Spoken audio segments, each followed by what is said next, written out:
Olá, irmão, irmã, graça e paz da parte de Jesus, o nosso Senhor. Sejam bem-vindos a mais um episódio do Conheça Sua Bíblia. Espero que você e sua casa estejam em paz, bem, e oro para que esse tempo aqui, diante do texto, seja um tempo de Deus para a nossa vida. Quero convidar você para a carta de Paulo aos Filipenses. Esse tem sido o nosso texto base. Eu quero ler no capítulo 2, do verso 1 ao verso 11. Esse é o nosso texto para hoje. Carta de Paulo aos Filipenses, capítulo 2, do verso 1 ao verso 11, diz assim o texto sagrado. Se por estarmos em Cristo nós temos alguma motivação, alguma exortação de amor, alguma comunhão no Espírito, alguma profunda afeição e compaixão, completem a minha alegria, tendo o mesmo modo de pensar, o mesmo amor, um só Espírito e uma só atitude. Nada façam por ambição egoísta ou por vaidade, mas humildemente considerem os outros superiores a si mesmos. Cada um cuide não somente dos seus interesses, mas também dos interesses dos outros. Seja a atitude de vocês a mesma de Cristo Jesus, que, embora sendo Deus, não considerou que o ser igual a Deus era algo a que devia apegar-se, mas esvaziou-se a si mesmo, vindo a ser servo, tornando-se semelhante aos homens. E sendo encontrado em forma humana, humilhou-se a si mesmo e foi obediente até a morte e morte de cruz. Por isso Deus o exaltou à mais alta posição e lhe deu o nome que está acima de todo nome, para que ao nome de Jesus se dobre todo o joelho nos céus, na terra e debaixo da terra, e toda língua confesse que Jesus Cristo é o Senhor, para a glória de Deus Pai. Muito bem. Esse trecho aqui da carta de Paulo aos Filipenses talvez esteja entre os mais conhecidos dessa pequena carta. Há outras seções também muito conhecidas da carta de Paulo aos Filipenses, o finalzinho do capítulo 4 é bastante conhecido, mas esse trecho aqui em especial é um trecho muito citado, muito reforçado, porque ele descreve de forma muito pedagógica um comportamento de Cristo Jesus que deve servir de inspiração para o nosso comportamento cotidiano. Mas antes de chegar especificamente nesse trechinho que vai do verso 5 ao 11, eu quero explicar a proposta dessa sessão inteira, dessa perícope toda, que é a do estímulo ao serviço mútuo, ao cuidado de um para com o outro e ao cultivo dessa prática fraternal de nós nos preocuparmos uns com os outros nessa vida comunitária que é a vida da igreja. Sim, a igreja é uma comunidade, não apenas porque ela é um ajuntamento de pessoas que se encontram, mas porque ela é costurada por esse espírito fraterno. Há uma diferença entre você participar de um ajuntamento e você cultivar um espírito fraterno comunitário, certo? Nós podemos estar, por exemplo, dominicalmente num prédio com dezenas, centenas ou até milhares de pessoas, sem que necessariamente nós tenhamos um espírito fraterno e de comunidade.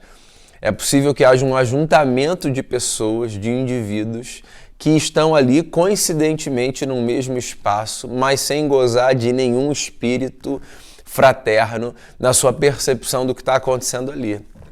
E nós podemos ter pessoas deslocadas umas das outras, separadas geograficamente, ou seja, sem que estejam no mesmo espaço, no mesmo momento, mas que carregam em si um senso de fraternidade muito profundo, que faz com que elas se percebam o tempo todo como uma comunidade.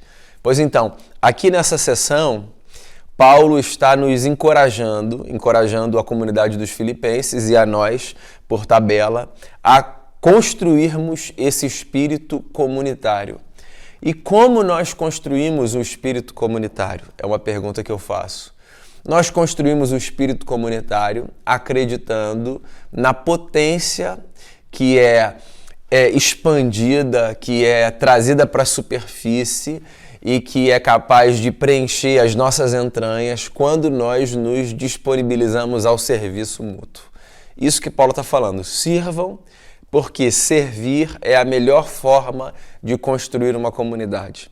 Então ele começa dizendo assim: se por estarmos em Cristo nós temos alguma motivação, alguma exortação de amor, alguma comunhão no Espírito, alguma profunda afeição e compaixão, completem a minha alegria, tendo o mesmo modo de pensar, o mesmo amor, um só espírito e uma só atitude. É uma outra forma de Paulo dizer assim, se possível, estejamos todos na mesma página nesse quesito. Isso é interessante porque na vida existem dimensões da nossa existência, existem áreas da nossa vida nas quais nós podemos estar num lugar e outras pessoas estarem num lugar completamente diferente, às vezes diametralmente oposto ao nosso. No nosso gosto, na nossa preferência, nas nossas opiniões, nas nossas escolhas de carreira, nas nossas escolhas políticas, nas nossas escolhas esportivas ou de qualquer outra ordem que se encaixe aí nessa categoria, sabe? Então, existem dimensões da nossa vida para as quais as diferenças não apenas não são um problema, como são saudáveis. Elas nos fazem crescer no respeito, na sabedoria, na compreensão dessa realidade multifacetada da vida. Não tem nenhum problema. Mas me parece que existem áreas na vida onde, se possível, é bom que nós estejamos todos na mesma página. Essa é a sensação que eu tenho quando eu leio aqui esse trechinho da exortação que o apóstolo Paulo faz à comunidade dos Filipenses. É como se ele estivesse dizendo assim, olha, se nós estamos em Cristo, se todos nós aqui, com as nossas diferenças, estamos em Cristo, então, irmãos e irmãs, que nisso nós estejamos na mesma página. E o que é isso sobre o qual ele fala? Ele diz aqui, nada façam por ambição egoísta ou por vaidade, mas humildemente considerem os outros superiores a si mesmos. Cada um cuide não somente dos seus interesses, mas também dos interesses dos outros. Então aqui tem uma recomendação que se divide em 3. Primeira delas, não façam nada por ambição egoísta ou por vaidade. Não façam nada considerando como critério máximo das ações e das escolhas de vocês o que tem a ver com o egoísmo, ou seja, com esse desejo que se sustenta apenas pelas forças voltadas para o umbigo. Não façam nada movidos apenas por esse desejo individual e individualista de se dar bem, de tirar vantagem. Porque Paulo explica aqui, isso é vaidade, isso é passageiro. Então, Paulo está associando aqui 2 categorias que são interessantes para nos fazerem pensar por que uma vida muito autocentrada é problemática. Porque o egoísmo, geralmente, ele faz com que a gente dê muito valor a coisas que são passageiras. Essa é a ideia por detrás daquilo que é vaidade. Por exemplo, na sabedoria hebraica, no Eclesiastes, sobretudo, vaidade é exatamente aquilo que é fugaz, aquilo que é passageiro, aquilo que é fumaça, aquilo que simplesmente passa, que não pode ser capturado, que vai por entre os dedos. O sábio lá no Eclesiastes diz vaidade de vaidades, diz o pregador, tudo é vaidade. Ele bate em cima, sabe, dessa tecla de que a vida é muito perigosa quando ela consiste apenas em corrermos atrás daquilo que não pode ser capturado. Então, Paulo aqui está pegando carona nessa tradição de sabedoria hebraica e dizendo pra gente que uma vida egoísta é uma vida de vaidades, ou seja, de prazeres, de desejos e de projetos que não têm sustentação, porque não são dessa ordem das raízes que se fincam, mas são dessa outra ordem das coisas que são levadas e que desaparecem quase que num piscar de olhos. Então essa é a primeira recomendação que ele dá aqui. Nada façam por ambição egoísta ou por vaidade, mas humildemente considerem os outros superiores a si mesmos. Olha só que recomendação bacana. Trate os outros como se eles fossem superiores a você. Por que Paulo está dando essa recomendação? Porque o nosso ímpeto natural, o nosso instinto é de nós nos tratarmos como se nós fôssemos superiores aos outros. Então, quando Paulo diz assim, trate o outro como se o outro fosse superior a você, ele não está estimulando uma espécie de espírito autodepreciativo, sabe? De uma autoestima baixa, de uma gente que não se considera, que se diminui, não. Paulo está apenas nos encorajando a protegermos o coração desse comportamento egoísta e perigoso que faz com que a gente olhe os outros de cima para baixo. Trate os outros como superiores a você, porque talvez se você fizer assim, você se preocupará em servir ao outro.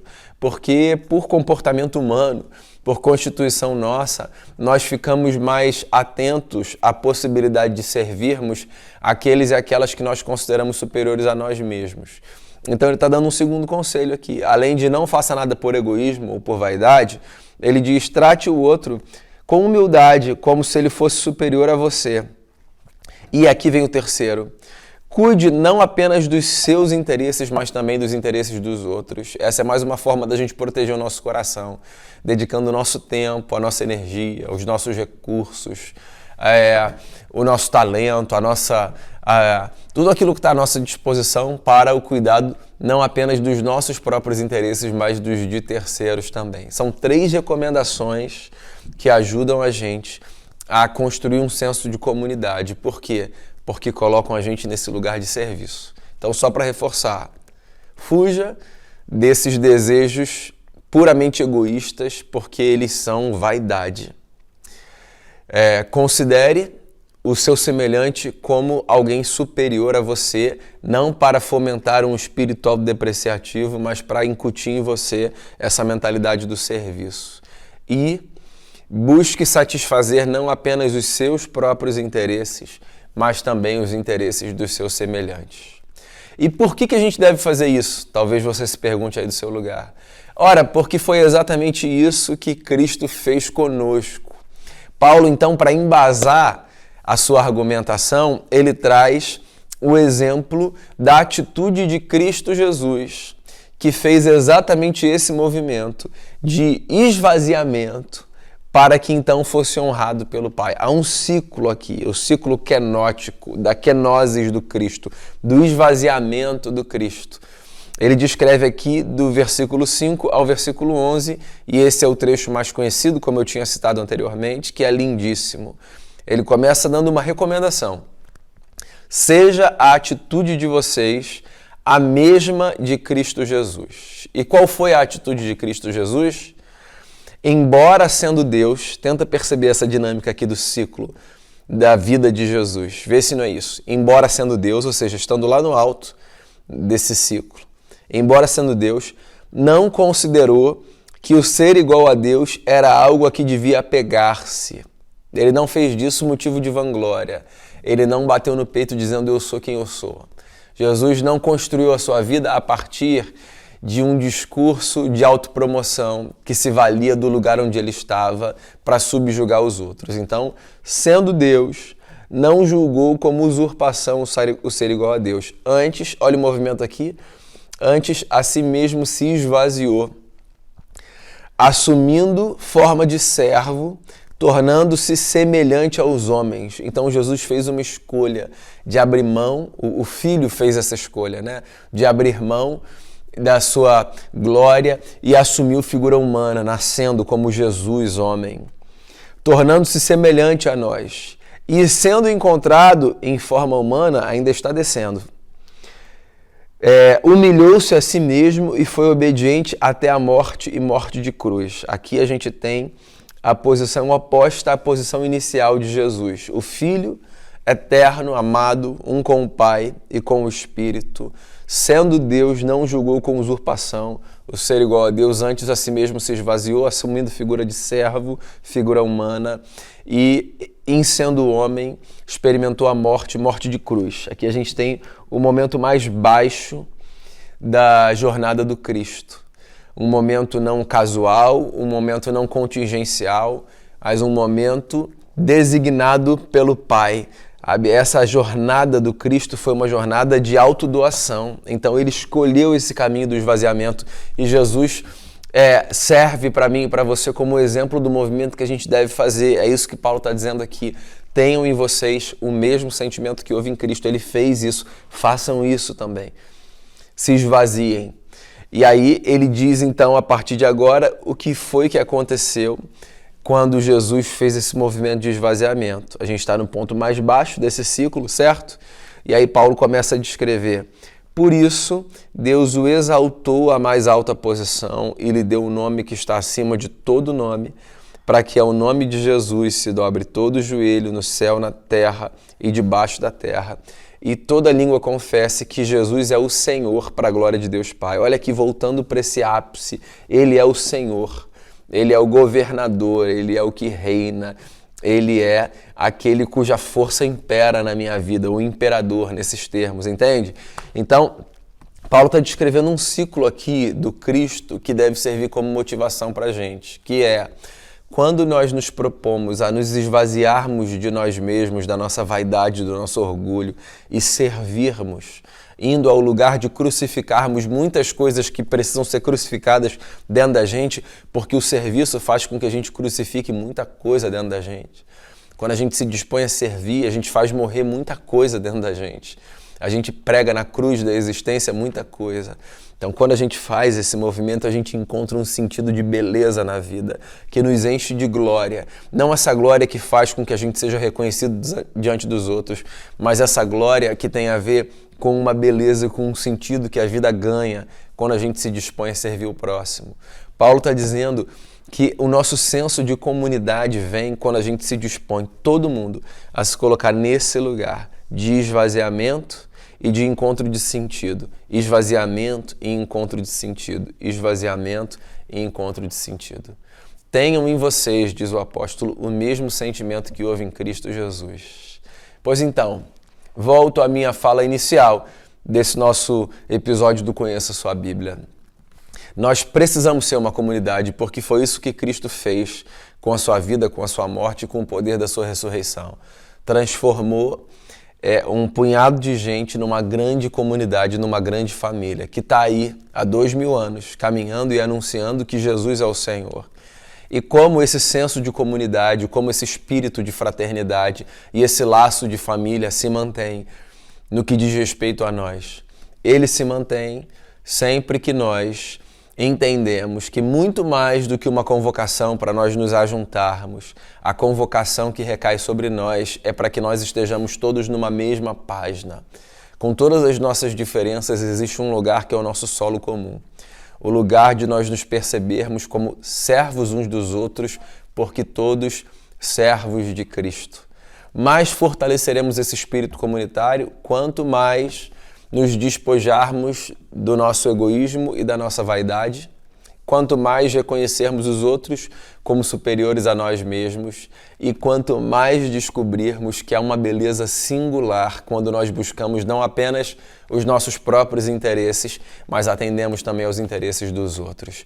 E se há um exemplo a ser seguido, se há uma base que justifique esse tipo de vida e de conduta tão surreal aos olhos de tantas pessoas, esse exemplo e essa base é a vida do próprio Cristo, que sendo Deus, não julgou como usurpação o ser igual a Deus. Antes, a si mesmo se esvaziou, assumindo figura humana e galgando esse lugar de servo, servindo tanto que foi para a morte de cruz. E esse Cristo, Deus exaltou sobremaneira, dando a ele o nome que está acima de todo nome, para que diante do seu nome todo joelho se dobre e toda língua confesse: Ele é o Senhor, para a glória de Deus, o nosso Pai. Então, meu amigo, minha amiga, a minha oração diante desse texto aqui de Paulo aos Filipenses é que Deus encontre em nós o espírito de servos e servas, de gente que acredita que nesse mundo, em que muita gente acha que a beleza está em viver com o rei no umbigo, o propósito da vida está em nós sermos servos de Deus servindo uns aos outros. Que isso nos inspire para essa caminhada semelhante à caminhada de Jesus e que isso seja fonte de bênção na vida de tantas pessoas.